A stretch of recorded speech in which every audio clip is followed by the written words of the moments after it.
What would you think if you were given permission to stop trying to fix yourself and to instead focus on what you're naturally good at? Hi, my name is Rob Matthews, and I'd like to help you begin to unlock the power of approaching your life and work from a position of your strengths.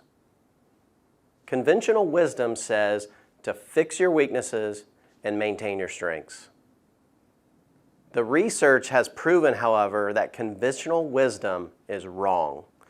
In one study, the University of Nebraska conducted a 3-year speed reading training experiment. The fascinating and perhaps counterintuitive results revealed that students with average reading skills increased from 90 words per minute to 150 words per minute. Now that's a 67% increase, but yet it's only mildly impactful big picture. Students with above average reading skills increased from 350 words per minute to over 2,900 words per minute.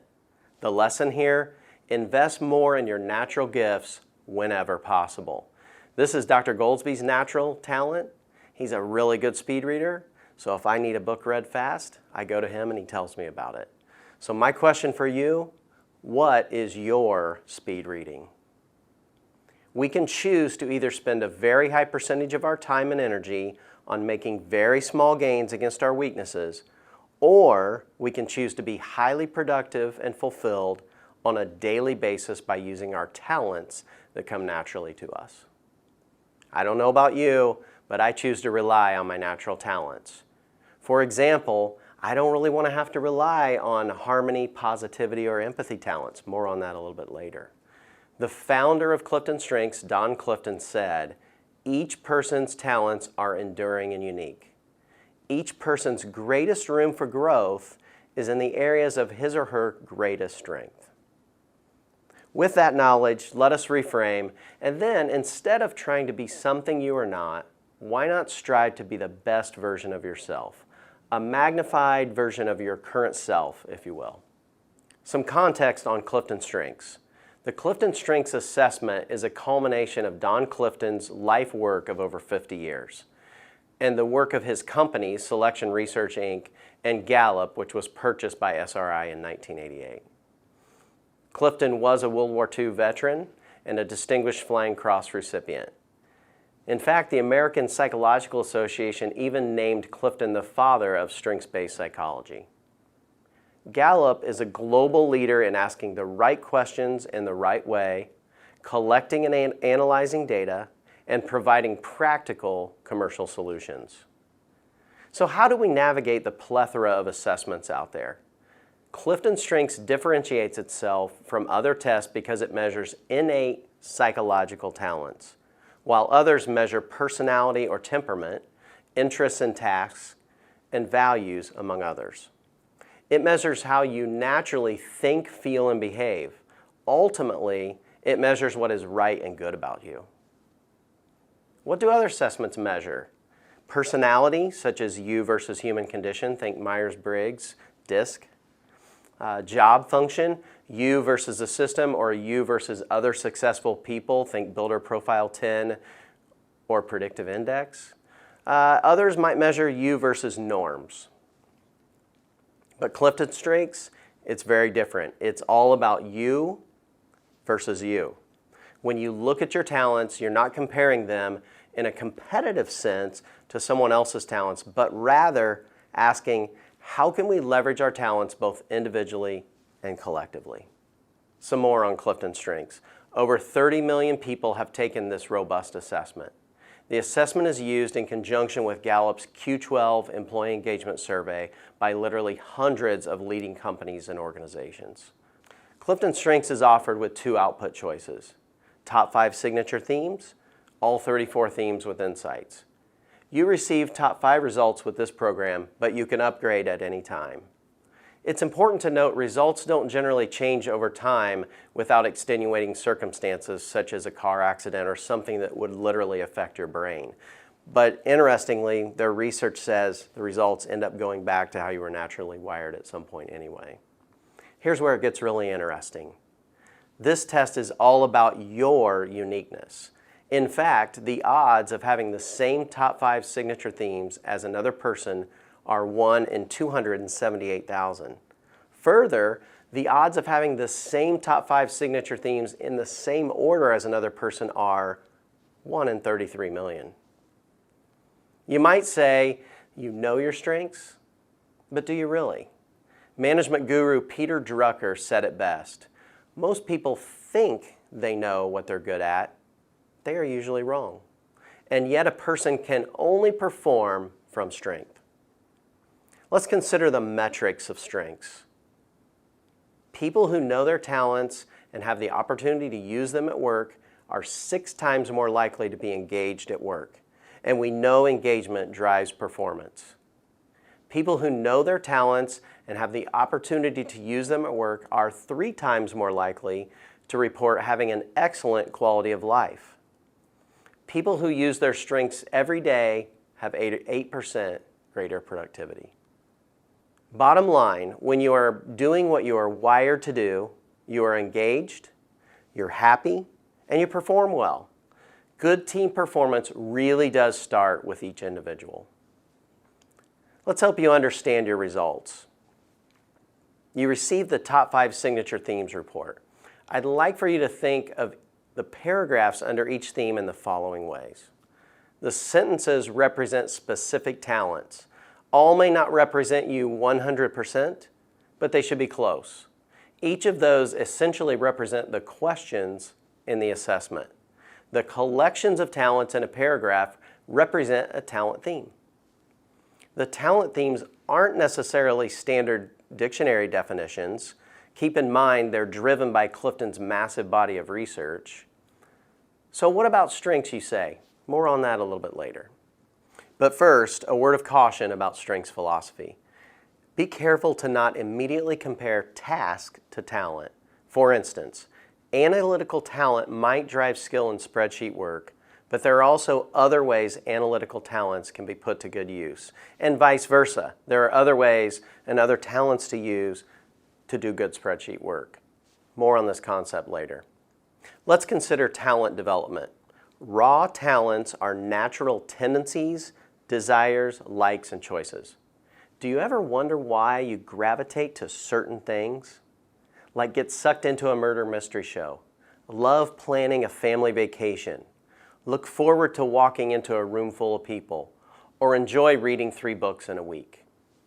This represents how we see things. Think talent as a filter or talent as a lens. The themes describe how you naturally think, feel, and behave and react to situations. I recently coached Karen. She told me being a mom gave her responsibility talent. But in reality, she used her innate responsibility talent to be a good mom. More on Karen in a minute. How do we recognize talent in ourselves and others? Through 5 experiential clues. The first one is yearning. We have this extreme desire to act on our talent. Rapid learning. We soak it in really quickly. It comes naturally. Flow. It comes easy. Again, naturally. Glimpses of excellence. Our best talents are embedded in our best moments. Satisfaction and fulfillment. When we use our talents, life is good, just like the t-shirts. These clues can help you spot talent in yourself and other people. Some really good examples of 5 experiential clues. Mike Goldsby put together a really sound Great Courses program on entrepreneurship. It was almost 20 hours of finished videos, and his maximizer and achiever talents really guided him there when he made the trips to the East Coast to film those. Another one that comes to mind is Will's Woo talent. Of course, woo is a trademarked talent by Gallup, meaning winning others over. But you'll know what I mean from the modules you've either seen or you will see. Will just ignites a room. Back to talents versus strengths. Mature talents are our talents that have grown over time. We do this through awareness and understanding, just being aware of what our talents are and understanding what they mean. Through learning, for instance, we gravitate to books and learning sources of people that have the same types of talents that we do, so there's a connection there. Experiences, so we may be forced into a situation where we have to, maybe it's a chaotic situation. You walk into this and someone needs to take charge and you have command talent. You're forced by experience to develop that talent. Deliberate practice, just like sports or anything else, piano, whatever it is, we have to practice to cultivate that talent. And then finally, adding skills, such as adding Microsoft Excel skills to analytical talent. Mature talents lead to areas of strength. Think of it this way, from an equation standpoint. Talent times investment equals strength. Ask yourself how you can discover, develop, direct, and deliver your talents. So back to Karen. She further developed her responsibility talent by practicing it as a mom. There is a seemingly subtle but very important difference in terms of talent philosophy here. Some important concepts to understand. Talent themes are neutral. One is not better than the other. Love them equally. Strengths are not necessarily tied to specific tasks. Clifton Strengths was created without thought for role or jobs. Yet, strengths can be leveraged to accomplish tasks or to be productive in your job. Don't overlook that seemingly subtle difference. Clifton Strengths is the how, as in how will you get a task or a job done versus actionable skills. For example, the activator talent allows those who are strong in it to be the person who kicks off a project instead of waiting or procrastinating. Remember to focus on your strengths. Clifton Strengths is a personal development tool. So remember, be the best version of yourself you can be. However, it's not a hiring tool. Keep that in mind. Think of yourself as a 5-pointed star where you have these 5 very strong talents. Don't let people try to round those star points out. Those are peaking for a reason. We can't be all things to all people. Remember conventional wisdom? A better path is to focus on strengths and manage, navigate, or work around weaknesses. Like Marcus Buckingham says, we can spend a great deal of time, energy, and frustration in trying to gain minimal improvements in our weaknesses, what Gallup actually calls lesser talents, or we can invest in what we are naturally good at and see exceptional gains with less frustration. That doesn't mean we ignore our weaknesses, but rather we work around them with partnerships and complements. For example, if you don't have great communication talent, then find someone who does, and they can become your prompter to help you say, hey, we need communication here, your guide through the communication process, and maybe even your proxy or your appointed communicator. For me personally, I lack empathy talent. It's just not something that comes naturally to me. It's not that I don't care, I just lack that talent. I'll give an example of how this played out, and I'm not the only one that lacks empathy talent. Mike Goldsby does too. We were in a room doing some training, and Stephanie was getting trained on a problem-solving technique that's challenging. And to add more pressure to the situation, there was a client involved that she was facilitating for. Stephanie felt the pressure and she ran out of the room crying. Mike and I kind of looked at each other like, who's going to handle this? You know, kind of out of the corner of our eye. And neither one of us really wanted to deal with it. It wasn't our strong suit. Another guy ran out of the room, took care of it. Later I asked him, I said, hey, have you taken Clifton Strengths? And he said, yeah, I have empathy. He had the natural reaction that was needed for the situation. Now, if he wasn't there, we would have dealt with it the best we could have. It wouldn't have been great. I also personally lack positivity. And several years ago, I had this New Year's resolution to be more positive. And what do you think happened? It was frustrating. As hard as I tried, and I really did try hard, it almost made it worse to try to be more positive. A lot of people are surprised by this because I'm so positive and energetic about the things that I'm passionate about, like strengths. But it's through that lens, it's through a strategic lens that it happens, not positivity. Let's hear the differences in talent themes. Regarding a project, achiever, I want to get this project done. Activator, I want to get this project started. Competitor, I want to win at this project and everything else I do. Strategic, I want to put the pieces together and think long-term about how this project fits our mission. Belief, I want to do this project the right way according to my core values. Significance, I want to leave a lasting impact with this project, a legacy. Let's keep in mind that talent themes don't stand alone. Let's look at powerful pairs where the sum is greater than the parts. Think about focus and maximizer. If you could really focus in on a project and make the most of it, you're going to be a wanted person. Think about paradoxical pairs. Individualization, so we're really concerned about the individual and their uniqueness, versus consistency. There are actually people who have both of those in their top 5. So look out for the individual, but treat everybody the same. That's challenging. What about clever clusters, which is really the essence of Clifton Strengths? For me, it's strategic, learner, individualization, and achiever really drive a lot of what I do, including along with belief. Strengths can be combined to accomplish tasks in absence of a lesser talent. For instance, I use learner, individualization, and strategic to overcome my lack of includer and empathy talents. Focus on what you're good at. What can our strengths become problematic? Taking your talents too far is the first way. It can harm performance. Achievers will tell you that sometimes it's so important to check that box and to get it done that they may harm the project or the people in the process. It may cause inconvenience, such as deliberative. We see this on a university campus a lot with a lot of faculty members in leadership roles. Sometimes it takes them a long time to make decisions. And that can cause a lot of harm when you have progress and you have momentum. You could just cause harm in general. Say command. The command talent is a great talent, but it can also maybe lead people to become less confident and concerned. So what happens when your talents get offended?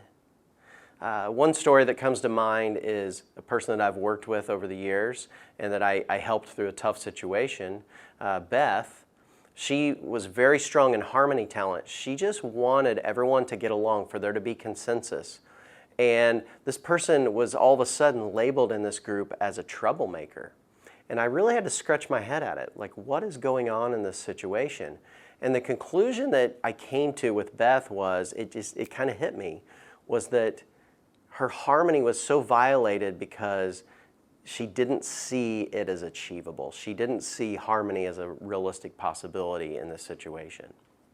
Another person that comes to mind is Lori. She had a new boss who didn't keep her informed and was very slow to make decisions. Two of her talents, activator and connectedness. She wanted to keep things moving and get things started and keep the ball rolling. In summary, discover your talents, develop your talents, and leverage your talents as strengths. Be aware that your collection of talents are unique to you and they work together. No one else has your unique combination of talents. So live, love, and leverage those talents. And this is important. Direct your strengths towards goals. Some next steps for you to consider. Lead with your strengths. Shift your thoughts and language away from weaknesses. Consider working with a strengths coach. Use strengths in your relationships. They give you insights into other people. It helps you to be aware of other people's talent and filter and their talent lens. Be aware of what's important to them. A look ahead to some other modules. Develop talents. Consider the value of exposing your staff to their talents and coaching them through a talent filter. Also, team building through talents. Build your team through those strengths. Take up the formula of 1 + 1 = 3. Break down task silos by using talent as your guide. cross over organizational boundaries to really use talent. I leave you with this quote from revolutionary dancer and choreographer Martha Graham. "You are unique, and if that is not fulfilled, then something is lost."